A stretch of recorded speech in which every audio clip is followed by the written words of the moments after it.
Asa. Asa unafanya nini bado? Yes, ma'am. Harakisha. Mami siendi. Awendi. Mimi siendi hiyo kibarua. Wewe unataka niende huko niiname niume mgongo. Mimi si weenda tu. Jamii hata hapo nitaosha. Asa tunaenda kibarua. Tunaenda hiyo kibarua. Niende niiname huko nikuja hapa.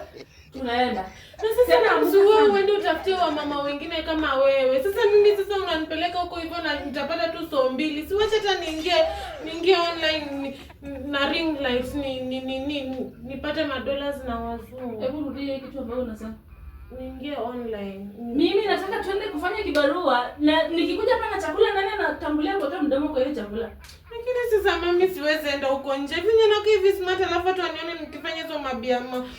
Okay, sasa hii ndio umeona umekuwa mkubwa, umeona umefika stage ya unaona tukisimama na mimi kichwa chako ni kubwa inafika hapa juu. Unaniambia uende kufanya kibarua. Ndio maana unaenda ukaka hizi nails. Hizi vitu umewekea nani ndio usifanye amuka.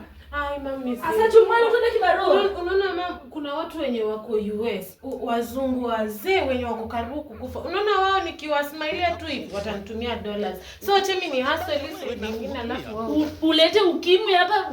Mwanze kujikuna hapa tunasema mzee mimi nilikusomesha wewe ndio ukuje ukae na wazungu.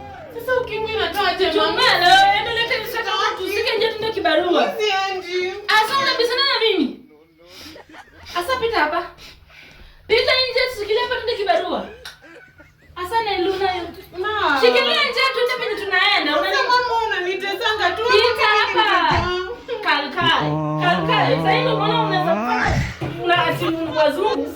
Tena hapo kwa yao. Twende ifanye kibarua turudi nyumbani. God have. Na nikileta pesa unataka chakula. Asa pita hapa. Pita. Na nipigia kelele na niambia wazungu. Wazungu mara ananiambia hapa wazungu. Mbona koko?